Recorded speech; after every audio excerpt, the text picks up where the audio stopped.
Mechanical বায়োফিল্টাৰ হৈ আকৌ পানীখিনি ৰিটাৰ্ণ আহি আছে টেংকি ভাল পানীখিনি আহি আছে টেঙৰা শিঙি মাগুৰ পাব ভিয়েটনামী কাৱৈ এনেকুৱা ধৰণৰ মাছ পালন কৰিব পাৰি 70,000 লিটাৰ কেপাসিটি আছে ফ্ৰেছ পানী সোমাই আছো ওকে এনেকা পানী ঘূৰিয়ে থাকে মানে পানী যাব আকৌ পানী ইয়াত এনেকা আহি থাকে কি ব্যৱস্থা হাতত ল'ব লাগে যেতিয়া আপুনি অপাৰেশ্যন কৰে ইয়াত এৰিয়া কিমান আছে ইমান এটা বৰ বিশাল এটা পুখুৰীৰ নিচিনাই ধৰক টেংকি কেইটা আছে ইয়াত টেংকি আছে 8টা আৰু এই কনষ্ট্ৰাকচনটো আপুনি ধুনীয়াকৈ বনাই লৈছে গতিকে এইখিনি কাম কৰোতে আপোনাৰ কিমান মান টকা ব্যয় হৈছিলে প্ৰধানমন্ত্ৰী মৎস্য সম্পদ যোজনাৰ পৰা পাইছিলে এক বিঘা যেটো প্ৰডাকচন লৈ আছো আমি পুখুৰীত কৰিলে তাত কমেও 20ৰ ওপৰত লাগিব 20 বিঘাৰ ওপৰত লাগিব এতিয়া আপোনাৰ টকা আছে কিন্তু যদি আপুনি মাটিটো নাপায় মানে অলপ মাটিতে ধৰক 20 বিঘাৰ প্ৰডাকচন ল'ব পাৰিব আপুনি পুখুৰী খান্দিব লাগিলে ইয়াত 20 বিঘা এটা পুখুৰী খান্দিলে এই প্ৰডাকচনটো আপুনি পালেহেঁতেন কিন্তু ইয়াত টেংকি বনাই অলপ কৃত্ৰিম পদ্ধতিত পানী ফিল্টাৰেশ্যন কৰি ইয়াত মাছৰ প্ৰডাকচন কৰা হয় খাদ্য কেনেকুৱা ধৰণৰ খাদ্য দিব লাগে ড্ৰাম ফিল্টাৰত যায় ড্ৰামৰ পৰা ইয়াত আপোনাৰ পাথৰ আছে গ্ৰেভেল ফিল্টাৰ আছে ওকে গ্ৰেভেলৰ হয় তাৰ পিছত বায়ো ফিল্টাৰত সোমায় বায়ো ফিল্টাৰৰ পৰা আকৌ ফ্ৰেছ হৈ পানীটো টেংকিত যায় টেংকি এটো দিন ৰাতি চলি থাকিব এনেকে পানীটো ৰিচাৰ্কুলেট হৈ থাকিব আপোনাৰ এই বহুত টেংকি কিছুমান দেখিছে টেংকি বিলাকৰ বৰ্তমান কাম কি আৰু কেনেদৰে আপুনি আগবাঢ়িছে কি নমস্কাৰ স্যাৰ এইটো হল ৰিচাৰ্কুলেশ্যন একুৱাকালচাৰ সিস্টেমৰ এটা মীন পালন ওকে এইটোত মানে এটা টেংকিৰ পানী টেংকিৰ পৰা ফিল্টাৰত গৈ ফিল্টাৰ মানে পৰিষ্কাৰ হৈ আকৌ টেংকিত আহে পানীখিনি যাতে 3 মাহত আমি ইয়াৰ পৰা এক্সট্ৰা পানী দিব নালাগে এই পানীতে আমি 3 মাহ বাৰ ৰিচাৰ্কুলেশ্যন হৈ মানে লেতেৰা হৈ আছে আকৌ ফিল্টাৰ হৈ আছে আকৌ ভাল পানী আহি আছে মাছে ইয়াত ভালকে জীয়াই আছে ওকে তাৰ মানে মেচিনটো তাত আপোনাৰ অপাৰেট হয় তাৰ পৰা অপাৰেট হয় পানীটো ইয়াতে আহি ইয়াতে মাছ আমি পালন কৰিব পাৰোঁ ইয়াৰ পৰা মানে মাছে খাদ্য খাই আছে খাদ্য খোৱাৰ লগে লগে মানে আহি মল টেক এই পানী আকৌ ফিল্টাৰে টানি লৈ গৈ আছে তাত মেচিনে টানি লৈ আছে টানি লৈ তাত 3টা ধাপে ফিল্টাৰ হৈ আছে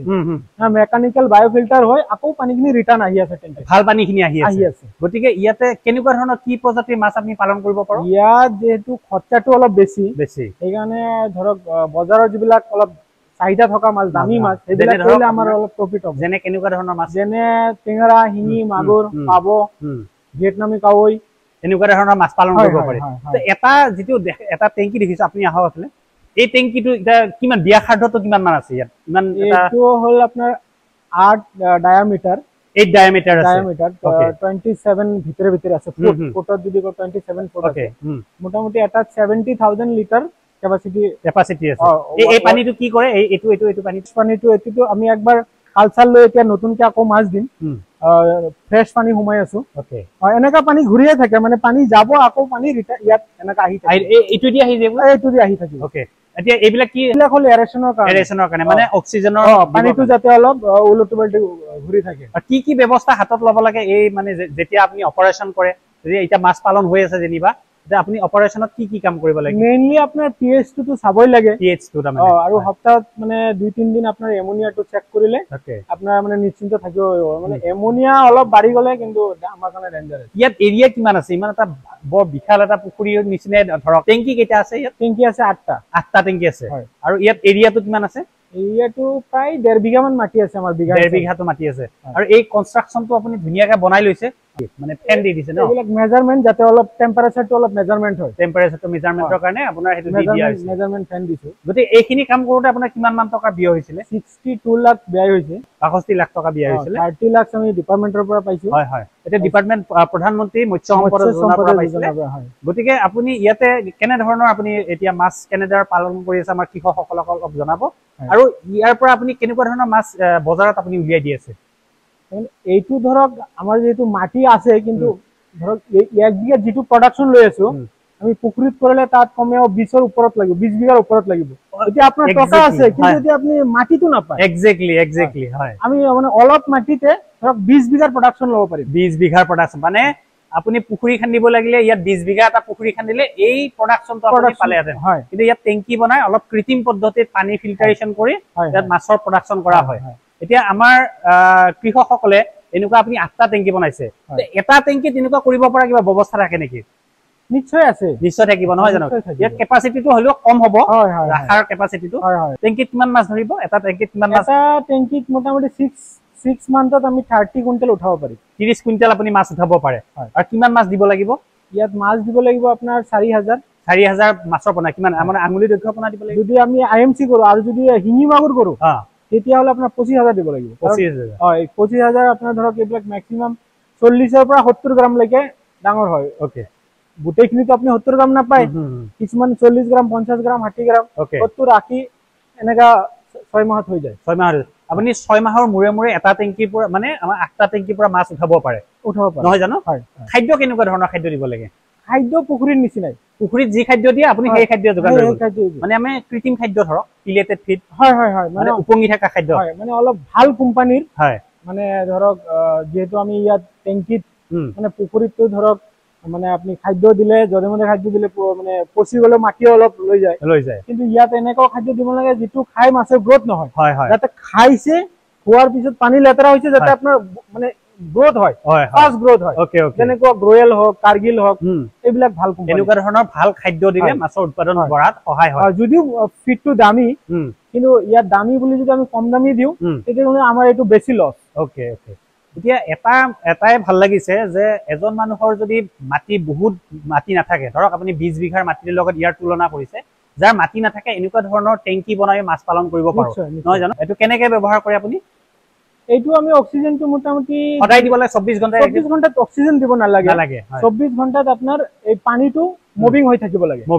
লাগে অক্সিজেনটো আপোনাৰ মাছৰ ওপৰত ডিপেন্ড কৰে আপনি কি প্ৰজাতি মাছ কৈছে কি মাছৰ ক্ষেত্ৰত হলে অলমান অক্সিজেন কম হলেও হয় কিন্তু আমাৰ যেতিয়া ৰৌ বাহু মিৰিকা ইত্যাদি দিয়া যায় তেতিয়া হলে 24 ঘণ্টাই হয়তো অক্সিজেন দিবৰ কাৰণে হেৰি 24 ঘণ্টা নহলে মোটামুটি ম্যাক্সিমাম 15 ঘণ্টা 16 ঘণ্টা আৰু ইয়াত ইলেক্ট্ৰিসিটিৰ প্ৰয়োজন আহিব ইলেক্ট্ৰিসিটিৰ প্ৰয়োজন হয় যদি ইলেক্ট্ৰিসিটি নাই আপুনি সোলাৰ সিস্টেম কৰি লৈছে নিশ্চয় কেনেকুৱা ধৰণৰ বেমাৰ আজাৰৰ কেনেকুৱা ধৰণৰ হয় মানে মাছৰ কেনেকুৱা ধৰণৰ বেমাৰ যদি ফিল্টাৰেশন ঠিকঠাক আপোনাৰ ফিল্টাৰৰ ওপৰত বেমাৰ ওকে যদি পানী আপোনাৰ ফিল্টাৰ হোৱা নাই তেতিয়া হলে বেমাৰ সিওৰ আহিব কেনেকুৱা ধৰণৰ বেমাৰ আপুনি পাইছে ইয়াত ধৰক এই এমোনিয়াৰ কাৰণে মাছ এটা হল এমোনিয়াটো ইমান লক্ষণ বুজা নাযায় অলপ মুখ চুক অলপ ৰঙা পৰে মাছ মৰি যায় পেটটো ফুলি যায় আৰু যদি আপোনাৰ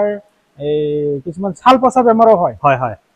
তাৰ কাৰণে আপুনি ঔষধৰ মেডিচিনৰ ব্যৱস্থাও কৰে ইয়াত বেক্টেৰিয়াৰ প্ৰয়োজনো আছে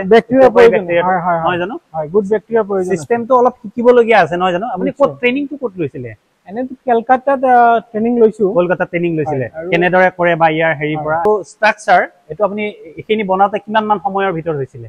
তো আমাৰ প্ৰায় 1 বছৰ লাগি গল এবছৰৰ ভিতৰত আপুনি এই গোটেই ষ্ট্ৰাকচাৰ কমপ্লিট হৈ গৈছে এটো জোখটো কিমান মান আছে এটো মানে এনে 10 ইঞ্চি বুলি কয় কিন্তু এতিয়াতো আৰু দুই সাইডে প্লাষ্টাৰ লৈ মোটামুটি 12 ইঞ্চি মান আৰু ইয়াত গভীৰতাটো কিমান থাকিব লাগিব 7 ফুট থাকিব লাগিব ওকে তলিখন আপুনি প্লাষ্টাৰ কৰি দিছে সব প্লাষ্টাৰ কৰি দিছে বজাৰৰ কেনেকুৱা বজাৰৰ চাহিদা কেনেকুৱা বজাৰত আমাৰ অলপ প্ৰবলেম আছে কাৰণ বজাৰত অৰ্গেনিক মাছ আৰু আপোনাৰ কোনো ডিফাৰেন্স নাই যেহেতু আমাৰ ইয়াত মাছটো অলপ কষ্টটো বেছি হয় কষ্টিংটো বেছি ইয়াত কিন্তু মাছটো আপুনি পিওৰ মাছ পাব কাৰণ ইয়াত আমি কোনো ধৰণৰ কেমিক্যাল ইউজ কৰিব নোৱাৰো নিশ্চিত এটা অৰ্গেনিক দিব নোৱাৰো অৰ্গেনিক মানে একদম অৰ্গেনিক ইয়াতে মানে মাছৰ খাদ্য যোগান ধৰিব লাগিব বা চুন প্ৰয়োগ কৰিব লাগে নেকি একো ইয়াত প্ৰয়োগ নহয় জাস্ট পানীটো আপুনি চাই থাকিব লাগে আৰু খাদ্য আৰু পানী নিশ্চিতভাৱে ইয়াত অৰ্গেনিক খাদ্য মানে অৰ্গেনিক মাছ গতিকে কষ্টিংটো অলপ বেছি হয় যদি বজাৰখন ধৰিবলৈ অলপ হেৰি হয় তথাপিও ইয়াৰ নিশ্চিতভাৱে উপাৰ্জনৰ যথেষ্ট আছে নহয় জানো আপুনি ফিল্ট্ৰেশনৰ কাৰণে যাওঁ হকচোন কেনেকৈ কৰে আৰু এইবিলাক পাইপ কি কৰে এইবিলাক পুখুৰীত পানী দিয়াৰ কাৰণে পুখুৰীত দি দিয়া ন ওকে এতিয়া বৰ্তমান আপুনি এইটো কেই বছৰ হ'ল কাম কৰা আপোনাৰ এইটো 1 বছৰ মোৰ পাৰ হ'ল এবাৰ 2 বছৰত পৰে 2 বছৰ হ'ল এতিয়া জবাবেলি কেনেকুৱা উপাৰ্জন কেনেকুৱা আছিল বেয়া নহয় স্যাৰ মোটামুটি ভালে পাইছো উপাৰ্জন শিকিও আছো এটো যেটো আমাৰ কাৰণে নতুন ওকে এটো আপোনাৰ মই আৰু এটা সুধিম বাৰু ট্ৰেইনিংৰ ব্যৱস্থাৰ কথাটো যে এইটো বস্তু কেনেকুৱা এই মেচিনটো কি কৰে এনেকুৱা মেচিনটো হল আপোনাৰ এইফালে পানীটো ওপৰত উঠি যায় ওপৰটো ড্ৰাম ফিল্টাৰ তাৰ পিছত ইয়াত মাজত আছে গ্ৰেভেল ফিল্টাৰ তাৰ পিছত যায় বস্তু বায়ো ফিল্টাৰত যায় তাত মেডিয়া আছে মেডিয়াই আপোনাৰ এমোনিয়াখিনি ব্যাকটেৰিয়াই শুহি লয় তাৰ পিছত ফ্ৰেশ পানীটো আকৌ টেংকিত গুচি যায় আৰু বেয়া পানীটো আকৌ আহে বেয়া পানীটো এনেকা আহি ইয়াত ফিল্ট্ৰেশন হয় আৰু ফিল্ট্ৰেশন হৈ গৈ আছে ইয়াৰ মেইন মুখ্য কাম এই মেচিনটো কিন্তু এইটো পাৰ্ট মেইন ওকে ইয়াত যথেষ্ট পৰিমাণে ইলেক্ট্ৰিচিটিৰো খৰচ হৈ থাকে নহয় জানো ইলেক্ট্ৰিচিটি খৰচা হয় মোটামুটি 30000 মান ইলেক্ট্ৰিচিটি কষ্ট ওকে যোৱাবেলি আপুনি কি মাছ পুহিছিলে আপুনি মই হিঙি কৰিছো হিঙিটো আপুনি পোনাটো ক'ৰ পৰা লয় পোনাটো আমাৰ এটা প্ৰবলেম হৈ আছে শিলিগুৰিৰ পৰা আনি আছে পোনা শিলিগুৰিৰ পৰা আপোনাৰ ওয়েস্ট বেংগল শিলিগুৰি মানে হিঙি মাছ আমাৰ লোকেল হিঙি মাছ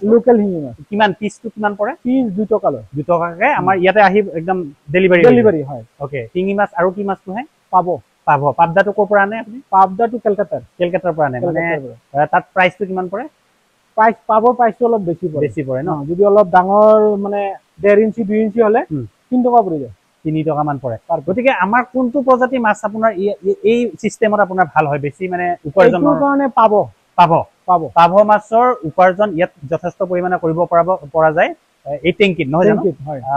গতিকে আপুনি আমাৰ যিসকল কৃষকে আমাৰ ইয়াতে এনেকুৱা ধৰণৰ টেংকি বনাই মাছ কালচাৰ কৰিব বিচাৰে, যদি ট্ৰেইনিঙৰ মানে আপোনাক ট্ৰেইনিং ল'ব বিচাৰে যে কেনেকৈ কৰে, গতিকে আপোনাৰ নাম্বাৰটো মই দি দিম। আপোনাৰ নাম্বাৰটো আপুনি ট্ৰেইনিঙৰ ব্যৱস্থাও কৰে, নহয় জানো? ট্ৰেইনিং মানে আপুনি শিকাই দিব পাৰিব। মই যিখিনি জানো সেইখিনি নিশ্চিতভাৱে যিখিনি জানো সেইখিনি শ্বেয়াৰ কৰিব পাৰিম। অ'কে, নিশ্চিতভাৱে। মোৰো শিকিব লগা আছে এইটো, যিহেতু মই ইমান 1 বছৰ হ'ল মোৰ। আপুনি এজন যুৱক বা এই ক্ষেত্ৰত আপুনি এই মাছ পালনৰ লগত এটা মানে মীন বিপ্লৱৰ এটা সৃষ্টি কৰিব বিচাৰিছে। আমাৰ স্থানীয় যিসকল মীন পালক আছে বা যিসকল যুৱকে এই ক্ষেত্ৰত মীন পালনত অগ্ৰণী ভূমিকা ল'ম বুলি ভাবি আছে, তেওঁলোকক আপুনি কি ক'ব বিচাৰে? মানে একচুৱেলি আমাৰ খেতিটো আমাৰ ইয়াৰ খেতি আৰু পাঞ্জাৱৰ খেতিৰ মাজত বহুত ডিফাৰেন্স আছে। পাঞ্জাৱৰ খেতিয়ক কৰোৰপতি, সিহঁতে বোলে মাৰ্চিডিছো লয় আৰু আমি বাইক কিনিব নোৱাৰো, কাৰণ আমাৰ টেকনলজিৰ পিনে আমাৰ মানে ক'ব গ'লে এতিয়া আমাৰ টেকনলজিত যথেষ্ট পৰিমাণে দুৰ্বল হৈ আছে। পিতা আদিৰ পৰা মানে সিহঁতে ট্ৰেডিচনেলি কৰি আছে, কোনো ধৰণৰ চাইণ্টিফিক যোৱা নাই। তাৰ কাৰণে আমি মানে কৃষক বুলি কওঁতে আমাৰ বেয়া লাগে। কিন্তু মই পাঞ্জাৱ, মই মহাৰাষ্ট্ৰত নাচিকতো গৈছো, সিহঁতে কৃষক বুলি ক'লে মানে চাৰ্ভিচ মানে সিহঁতৰ পৰা আঁতৰি সন্মান যিটো সন্মান মানে সিহঁতৰ মানে পইচাও আছে, নিশ্চিতভাৱে পইচা আছে আৰু পইচা আছে। সিহঁতে 1 বিঘা 10 লাখ ইনকাম কৰি আছে। আমাৰ কৃষক আৰু তেওঁলোকৰ কৃষকৰ মাজত আকাশ পাতাল পাৰ্থক্য। তেখেতলোকে এজন কৃষকে এচি গাড়ীত বহি তেওঁলোকে ঘূৰি ফুৰিব, নহয় জানো? গতিকে উন্নত প্ৰযুক্তিৰ ক্ষেত্ৰত আপুনি আগবাঢ়িব লাগিব।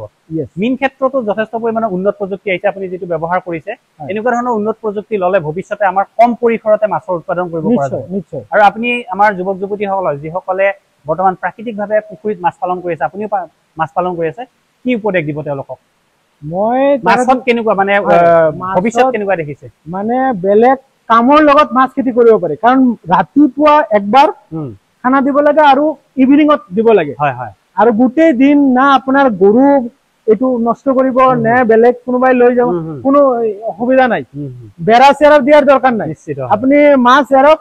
ৰাতিপুৱা কিবা খাদ্য দি আপুনি চাৰ্ভিচ কৰে, ক'ত যায় যাক, ইভিনিঙত আহি আৰু একবাৰ দিয়ক। নিশ্চিতভাৱে আপুনি 6 মাহ মূৰে মূৰে বেনিফিট পাই থাকিব। আৰু এটা কথা হ'ল ইয়াত লাগি থাকিব নালাগে, সেইটো ইমান লাগি থাকিব নালাগে। গতিকে আমাৰ যুৱক যুৱতীসকলে মীন পালনৰ ক্ষেত্ৰত যদি আগবাঢ়ি আহে, তেতিয়াহ'লে আমাৰ যিটো বজাৰৰ চাহিদা যথেষ্ট পৰিমাণে আছে, নহয় জানো? গতিকে আপোনাক ধন্যবাদ জনাইছো। এই বিশাল টেংকিত আপুনি এটা উন্নত প্ৰযুক্তি কৌশল অৱলম্বন কৰি চৰকাৰী সাহায্যৰে আপুনি এটা উন্নত প্ৰযুক্তিৰ এটা ৰাজ তৈয়াৰ কৰিছে, আৰু ভৱিষ্যতে যদি আমাৰ কৃষকসকলে বা আমাৰ যুৱক যুৱতীসকল আগবাঢ়ি আহি এনেকুৱা ধৰণৰ উন্নত প্ৰযুক্তি লয়, তেতিয়াহ'লে ভৱিষ্যতে মীন পালনত যথেষ্ট পৰিমাণৰ উপাৰ্জন হোৱাৰ থল আছে। ধন্যবাদ জনাইছো আপোনাক। এইটো দিন ৰাতি চলি থাকিব এনেকে, পানীটো ৰিচাৰ্কুলেট হৈ থাকিব। গতিকে সেইকাৰণে আপোনাৰ ৰিচাৰ্কুলেট একুৱাকালচাৰ চিষ্টেম নহয়, যাক আমি পুনঃচক্ৰীয় মানে জল সংবৰ্ধন প্ৰকল্প বুলি ক'ব পাৰো, নহয় জানো? এইটো অসমীয়াত ক'ব লাগিলে। ঠিক আছে, ইয়াত কেনেকুৱা ধৰণৰ ইলেক্ট্ৰিচিটি কিমান মান লাগে আপোনাৰ মাহেকত কিমান মান ইলেক্ট্ৰিচিটি আপোনাৰ এনে কিলোৱাট হিচাপে 10 কিলোৱাট মানে চেংচন লৈছো। 10 কিলোৱাট নালাগে, মোৰ 7 কিলোৱাটত হৈ যায়। কিন্তু প্ৰব্লেমটো হৈছে অলপ আমাৰ যিহেতু গ্ৰামীণ এলেকা হয়, 24 ঘণ্টা নাথাকে। সেইটো কাৰণে আপুনি সোলাৰৰ ব্যৱস্থা কৰিছে, নহয় জানো? সোলাৰৰ ব্যৱস্থা কৰিব লাগিব।